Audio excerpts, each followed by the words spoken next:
دوستو، آج کے دور میں جب بھی اورنگزیب عالمگیر کا نام ہم لوگوں کی زبان میں آتا ہے تو ہماری سوسائٹی کے لوگوں کے دماغ میں ایک ایسے بادشاہ کی تصویر آتی ہے جو بادشاہ نہ کہ صرف لاکھوں لوگوں کا قاتل ہے بلکہ صرف اور صرف انسانیت کا دشمن ہے۔ آج کے دور میں نہ صرف اورنگزیب عالمگیر بے شمار ہندوؤں کا قاتل بتایا جاتا ہے بلکہ ساتھ ہی ساتھ ان کے اوپر لاکھوں مندروں کو توڑنے اور ان کو ڈھانے کا الزام بھی لگایا جاتا ہے۔ آخر یہ سب کیسے ہوا؟ اس میں کتنی سچائی ہے؟ تو دوستو، آج کی اس ویڈیو میں ہم جانیں گے کہ آخر اورنگزیب کون تھے، انہوں نے اپنی پوری زندگی کیسے گزاری، اور آج ان کے اوپر جتنے بھی دعوے کیے جاتے ہیں کہ وہ ہندوؤں کا قاتل ہیں، یا پھر یہ کہ اورنگزیب نے اپنے دور کے ہندوؤں کو جبرن مسلمان بنایا، اس طرح کے جتنے بھی ان کے اوپر بڑے بڑے الزامات لگائے جاتے ہیں، ان تمام کے بارے میں آج کی اس ویڈیو میں جانیں گے۔ ویڈیو کو شروع کرنے سے پہلے بس میری چھوٹی سی گزارش ہے، نئے آنے والے دوست میرے چینل کو سبسکرائب کرتے ہوئے پاس ہی میں بیل آئیکن کو بھی دبائیں اور ہماری حوصلہ افزائی کے لیے ویڈیو کو لائک ضرور کریں۔ اورنگزیب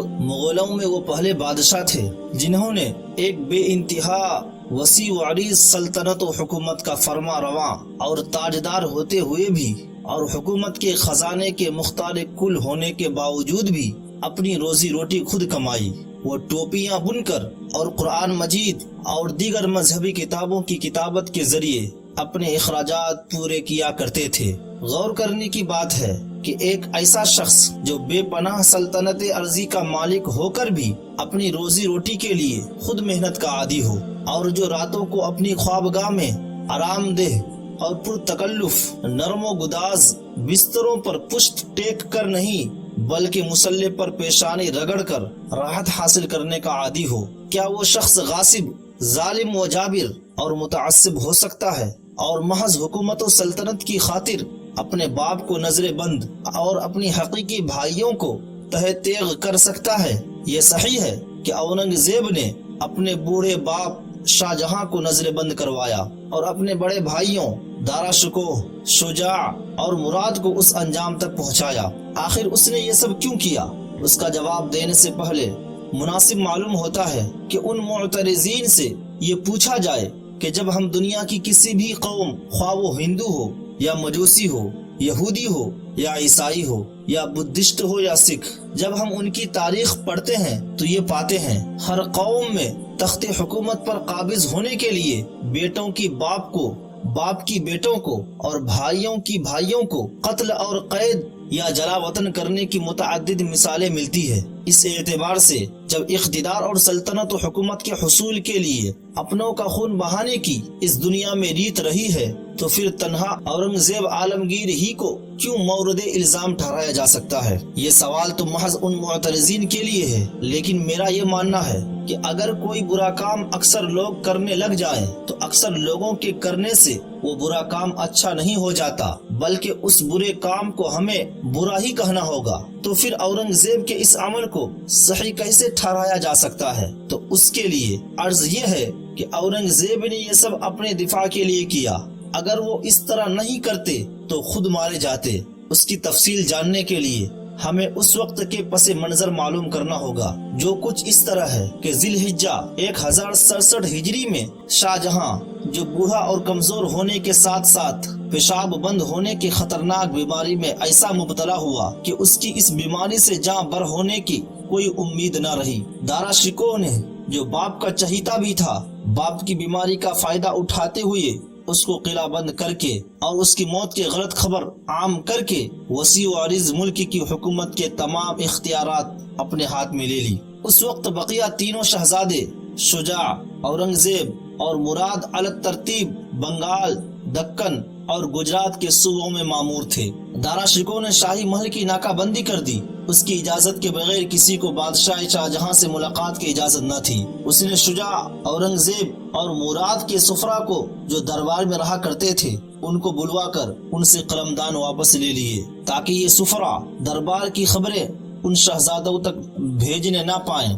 ساتھ ہی ساتھ اس نے بنگال، گجرات اور دکن کے تمام راستے بھی بند کروا دیے تاکہ مسافروں کے ذریعے بھی ان تینوں شہزادوں تک نہ پہنچ سکے، لیکن کسی طرح یہ خبر ان تک پہنچ گئی۔ سب سے پہلے شجاع نے بنگال میں اپنی بادشاہت کا اعلان کر دیا۔ اسی طرح مراد نے بھی احمد آباد اور گجرات میں اپنا سکہ قائم کر دیا۔ اورنگزیب عالمگیر اس وقت شاہجہاں کے حکم سے گلبرگہ کے محاصرے پر تھے جہاں ان کی فتح یقینی تھی۔ عین فتح کامرانی کے حصول کے وقت دارا شکوہ نے اورنگزیب کی فوج میں شامل افسران کے نام شاہجہاں کے نام سے ایک حکم نامہ بھجوایا کہ فوراً اورنگزیب کے ساتھ چھوڑ کر دربار واپس لوٹ آئے۔ اورنگزیب کو مجبوراً اس مہم کو ناتمام چھوڑنا پڑا۔ دارا شکوہ نے اس پر بس نہیں کیا بلکہ اس نے اورنگزیب کے سفیر عیسیٰ بیگ کو قید کروا کر اس کا گھر ضبط کروا دیا اور جودھ پور کے والی مہاراجہ جسونت سنگھ کو فوج اور توپ خانہ دے کر گجرات کی طرف روانہ کیا کہ اگر اورنگزیب آگے بڑھنے کی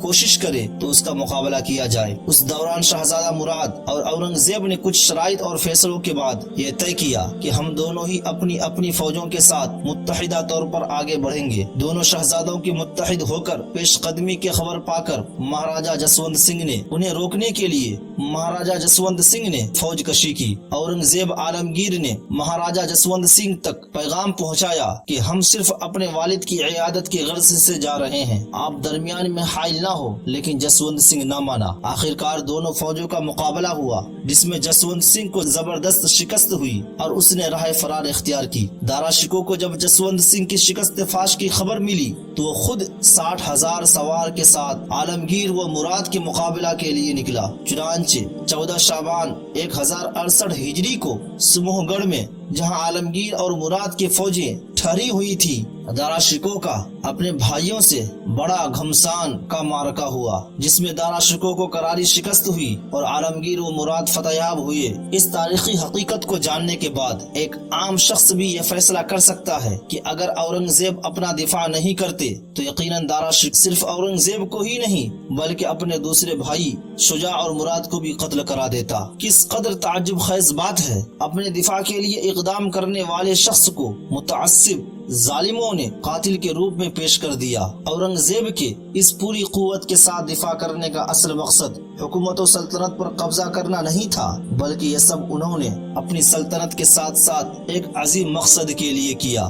جہاں تک دوسرے الزام کا تعلق ہے کہ اورنگزیب مذہبی تنگ نظر یا متعصب تھا تو اس الزام کا حقیقت سے کوئی واسطہ نہیں ہے بلکہ بدیہی بات ہے کہ اگر وہ مذہبی اعتبار سے تنگ نظر ہوتے یا غیر روادار ہوتے تو وہ اتنے بڑے وسیع و عریض ملک پر مسلسل 50 سال تک کس طرح حکومت کر سکتے تھے۔ ان کی مذہبی رواداری اور دیگر مذاہب و اہل مذاہب کے احترام و عظمت کی سینکڑوں مثالیں ان کے نصف صدی پر محیط دور حکومت میں بکثرت موجود ہیں، جن کو نہ صرف مسلم بلکہ غیر مسلم مورخوں نے بھی تحریر کیا ہے کہ اورنگزیب نے اس ملک کو جنت نشان بنانے کے لیے یہاں کے مقامی باشندوں سے ہر طرح کے تعلقات بہتر سے بہتر بنائے رکھنے اور ان سے میل جل بڑھانے میں کوئی کسر اٹھا نہیں رکھی۔ ان کے مذہبی رسومات اور آئلی مسائل میں کسی طرح کی کوئی مداخلت نہیں کی۔ انہیں اپنی حکومت اور فوج میں بڑے بڑے عہدوں سے نوازا۔ اپنی وسیع و عریض سلطنت کی نظم و نسق میں انہیں اپنا شریک بنایا۔ یہاں ایک ہندو مؤرخ ڈاکٹر تارا چند کا ایک اقتباس آپ کے سامنے پیش کرتا ہوں۔ وہ لکھتے ہیں کہ بعض لوگوں کے نزدیک اورنگزیب کی مذہبی پالیسی اس کی ناکامی کا سبب ہوئی، بالعموم یہ غلط خیال ہے۔ اسی طرح سے اورنگزیب پر مندروں کو مسمار کرنے، ان کو ڈھانے اور ان کی جگہوں پر مساجد کو تعمیر کرنے کا جو الزام لگایا جاتا ہے اس کو کچھ اس طرح پیش کیا جاتا ہے جیسے وہ صبح و شام بس یہی ایک کام کیا کرتے تھے اور اس طرح مندروں کو گراتے پھرتے تھے جیسے بچے پتھروں کے ذریعے بیری کے درخت میں بیر گراتے ہیں۔ جب ہم مستند تاریخی کتابوں میں اس الزام کی تحقیق کرتے ہیں تو یہ دیکھتے ہیں کہ انہوں نے اپنی وسیع و عریض سلطنت میں نظم و نسق اور عدل و انصاف کو برقرار رکھنے کے لیے نہ صرف مندروں کو بلکہ ہر اس جگہ کو زمین بوس یا مسمار کرنے کا حکم دیا جس کے متعلق انہیں معلوم تھا کہ یہاں سے سازشوں کے چشمے ابلتے ہیں اور یہ جگہ حکومت اور نظم و نسق کے خلاف سازش کنندہ بنی ہوئی ہے۔ پھر وہ جگہ خواہ مندر ہو یا مسجد اس نے اس کو مسمار کروا دیا۔ چنانچہ ان کی مسمار کردہ عبادت گاہوں میں گولکنڈہ کی جامع مسجد بھی شامل ہے جس کے حکمران تانا شاہ نے حکومت کو خراج دینا بند کر دیا تھا۔ تانا شاہ نے اپنا خزانہ زمین میں دبا کر اس پر جامع مسجد تعمیر کرا دی۔ اورنگزیب کو جب یہ معلوم ہوا تو انہوں انہوں نے مسجد کو گرا کر خزانہ نکلوایا اور شاہی خزانے میں جمع کرا دیا جو عوام کے فلاحی کاموں میں خرچ ہوا۔ اس واقعہ سے یہ صاف واضح ہوتا ہے ان چند مندروں یا مسجدوں کو گرانے کی وجوہات مذہبی نہیں بلکہ سیاسی تھی۔ ایسے دو چار مندروں کو چھوڑ کر بقیہ اکثر مندروں اور عبادت گاہوں کے ساتھ ان کا سلوک اور رویہ اتنا ہی غیر جانبدار اور روادارانہ تھا جتنا اکبر اور جہانگیر وغیرہ کا تھا۔ انہوں نے ایسے تمام مندروں کو جو سازشوں سے پاک و صاف تھے اور جہاں صرف پوجا پاٹ، دھیان گیان یا پرستش کا کام ہوتا تھا، نہ صرف حفاظت کی بلکہ انہیں کثیر آمدنی کی جاگیریں بھی عطا کی۔ چنانچہ رقعت عالمگیر، وقائع عالمگیری اور اس دور کی دیگر تاریخی کتابوں کی منتشر اوراق میں ایسی متعدد جاگیروں کا پتہ چلتا ہے جنہیں اورنگزیب نے مندروں یا گرودواروں کو عطا کیا تھا۔ اسی طرح سے بشمبر ناتھ پانڈے کی تحقیق آپ کے سامنے پیش کرتا ہوں۔ جناب بشمبر ناتھ پانڈے سابق گورنر اڑیسہ نے اس سلسلے میں نمایاں کام کیا ہے۔ اپنی کتاب اسلام اینڈ انڈین کلچر میں وہ لکھتے ہیں کہ یہ بات یاد رکھنا چاہیے کہ عرب فاتح جو رویہ ماتحت قوموں کے ساتھ برتتے تھے وہ ہندوستان میں آ کر بالکل پلٹ گیا۔ ہندوؤں کے مندروں کو جو کا تو محفوظ چھوڑ دیا گیا اور بت پرستی پر کوئی پابندی نہیں لگائی گئی۔ سندھ میں اللہ کی عبادت کے ساتھ بتوں کی پوجا کرنے کی بھی اجازت دی گئی تھی، اور اس طرح باوجود اسلامی حکومت کے بھارت ایک بت پرست ملک بنا رہ گیا۔ پانڈے صاحب نے الفسٹن کا ایک قول بھی نقل کیا ہے۔ مسلم حکمرانوں کے عہد میں ہندوؤں کے مندروں اور دھرم شالوں کی حفاظت کی جاتی تھی۔ اسی طرح سے پروفیسر آرنلڈ اپنی کتاب پرنچنگ آف اسلام میں لکھتے ہیں، اورنگزیب کے عہد کی تاریخ میں جہاں تک مجھے علم ہے یہ جبرن مسلمان کرنے کا کہیں ذکر نہیں۔ اس طرح حیدر علی اور ٹیپو سلطان کے بارے میں جو یہ شہرت ہے کہ انہوں نے بہت سے خاندان کو مسلمان کر لیا، حالانکہ ان کا مسلمان ہونا ان بادشاہوں سے بہت پہلے کا واقعہ ہے۔ انگریز مورخوں کی زہریلی تاریخوں نے جو اثرات چھوڑے اس کے شکار جناب بشمبر ناتھ پانڈے بھی ہوئے۔ انہی کی زبانی سنیے، وہ کہتے ہیں کہ بچپن ہی میں نے بھی اسکولوں اور کالجوں میں اسی طرح کی تاریخی پڑھی تھی اور میرے دل میں بھی اسی طرح کی بدگمانیاں تھیں، لیکن ایک واقعہ ایسا پیش آیا کہ جس نے میری رائے قطعی بدل دی۔ یہاں انہوں نے اپنا ایک واقعہ بیان کیا کہ جب وہ الہ آباد میونسپلٹی کے چیئرمین تھے اور تربینی سنگم کے قریب سومیشور ناتھ مہادیو کے مندر کی جائیداد پر جھگڑا چلا تو اس میں اورنگزیب کے فرمان بطور ثبوت پیش کیے گئے جن میں اس نے مندروں کو جاگیر دی تھی۔ پانڈے صاحب کو